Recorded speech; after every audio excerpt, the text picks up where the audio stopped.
All right, we're back again. Today, going to put in some recessed lighting, can lights. So, I've said before, this is an old house. And these ceilings are, I don't know, I can stand flat-footed and touch ceilings. Less than 8 foot for sure. So these ceiling fans are pretty low. And I'm less than 6 foot, and my head will hit them if I walk under them. So we're going to get rid of these. This one, the light quit working anyway. I'm going to put recessed can lights in the ceiling. But I want them equally spaced so they look halfway decent. So I measured off the wall this way over 48 inches and made a mark. And from this wall, 48 inches and made a mark. And 48 I just came up with and said, hey, it'll look good. So that's what I went with. And came off this wall, I think 81. And there's how I get the X. So right in the center of that is where I'm going to put the can light. Or somewhere very close. So I'll have to get it. If it hits a ceiling joist, I'll have to move it somewhat to get it to fit. Now, the ceiling fan it has a box which is attached to a joist, which we'll get in the attic in a minute and look.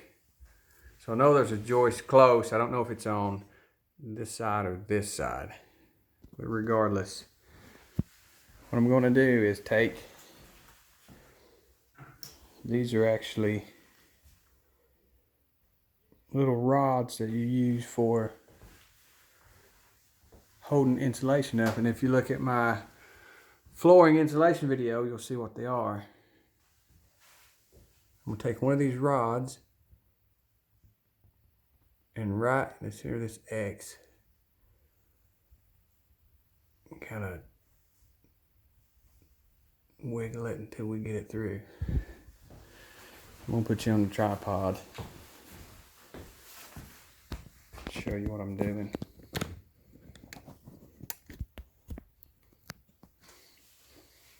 Actually, what I might do is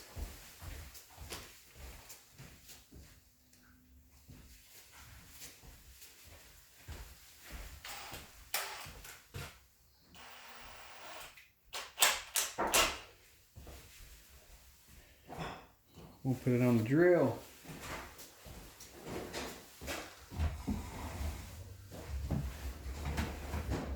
Let's see if this works.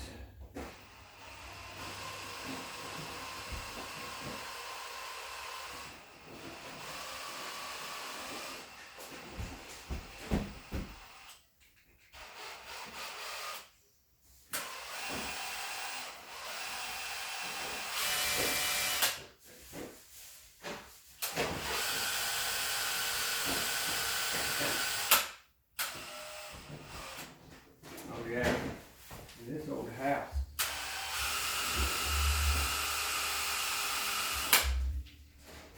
everything in here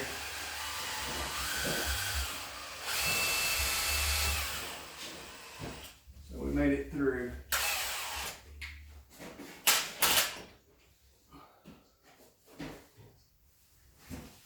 Everything in this house behind the sheetrock is tongue and groove wood siding.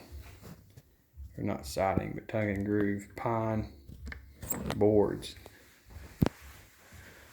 So up above this is wood. So I would have never got it through just by hand. So I put it on the drill and it drilled through the wood also. So when I go in the attic, this will be this little rod. Let me stick it up, and I'll use it as a marker to see if I can get a can light here. So we're gonna go in the attic and we'll check it out from there. Okay, we made it in the attic. And as you can see, this has never been insulated. I've lived here for a while, but I never did the insulation because of this old wiring. I was afraid to cover it up, so I wanted to be able to come up here and check this without pulling a bunch of insulation back.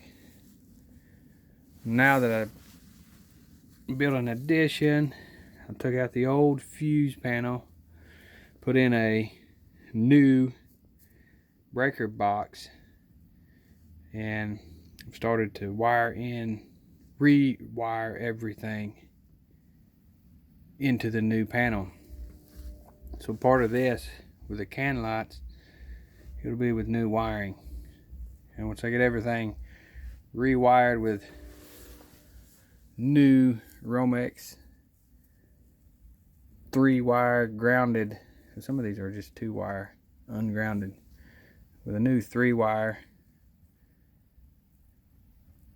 I'll be able to come back and insulate everything, which is going to help on my heating and everything else. But anyway, here's the existing box for the ceiling fan. As you can see, this old tongue and groove board, and here's the wire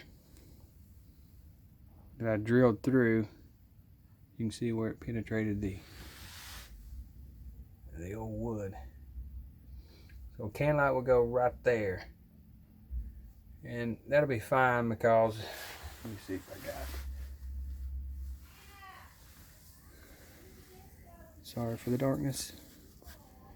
Let me find the can light and I'll show you how these things work and why that'll be fine right there, and I'll be able to install them with, shouldn't be too hard at all. Hang on just a second, let me get a can light and I'll show you. Alright, so here there's a couple different kinds of can lights. If you're going to install them where you need insulation, you have to get them, and they'll say on them that they're safe for insulation to go up next to them. But other than ones that you can have insulation in contact with them, there's a shallow and a deeper one. If you look at the difference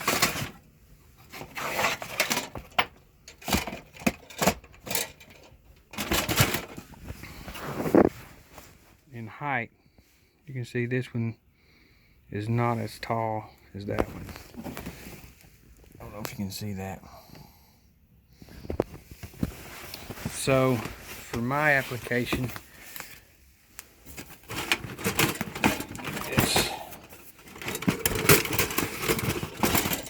hang on.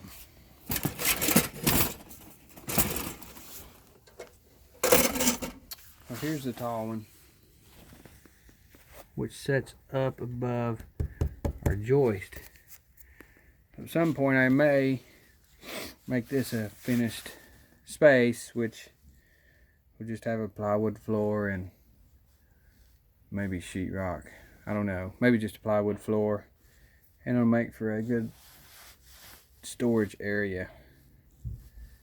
But if I want to put plywood down over these joists, I need to use a shallow box. As you can see, this one, it actually sits below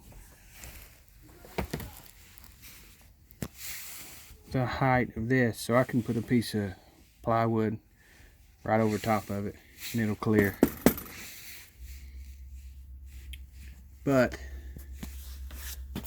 as for the installation of these,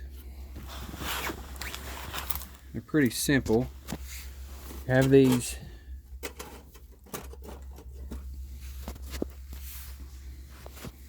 arms which adjust. You can pull them in or out. So we'll extend those to where one side is against the joist here and the other side is against the joist here, and they already have nails in them. So once you get them where you want them, you just drive the nail in, and then this will slide on those rails and you can position it where you want. This is a 6-inch, meaning that is 6-inch diameter. And let me see if this says about the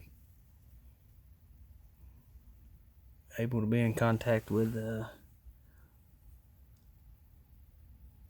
insulation.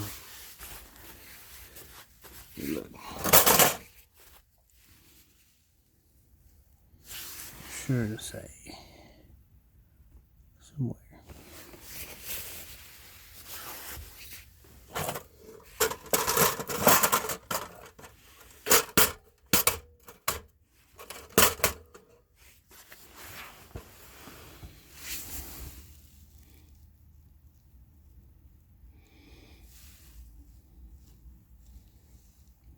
So, also listed as suitable for use in wet locations. There we go.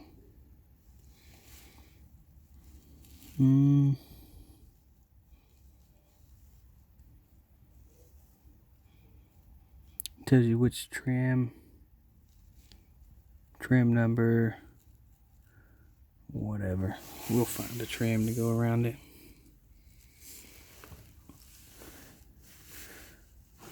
Suitable for damp locations, so you can put this like on a porch. It may get moisture. So there it is, if you can see that. Let me see. Suitable for indoor, outdoor use. Suitable for use with thermal insulation. Vapor barrier must be suitable for 90 degrees Celsius. So, caution, risk, it's got a lot of warnings and whatever, but you need to look and see and make sure you can have them in contact with insulation. So basically all you do is find the center, which for my application will be right there where that wire's coming up. I marked it down below.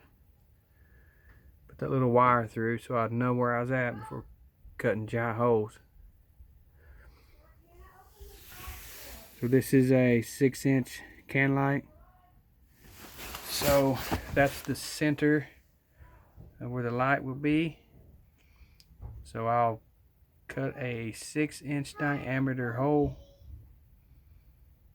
centered on that, and the can light it'll fall right in place. So I'll show you how to do that. And there might be a diagram or a pattern you can use for the size of the hole to cut. If it's just sheetrock, it's pretty easy. You know, you can take a sheetrock saw and cut a 6-inch hole pretty fast, pretty quick. This one will be a little different because we got tongue and groove boards up here.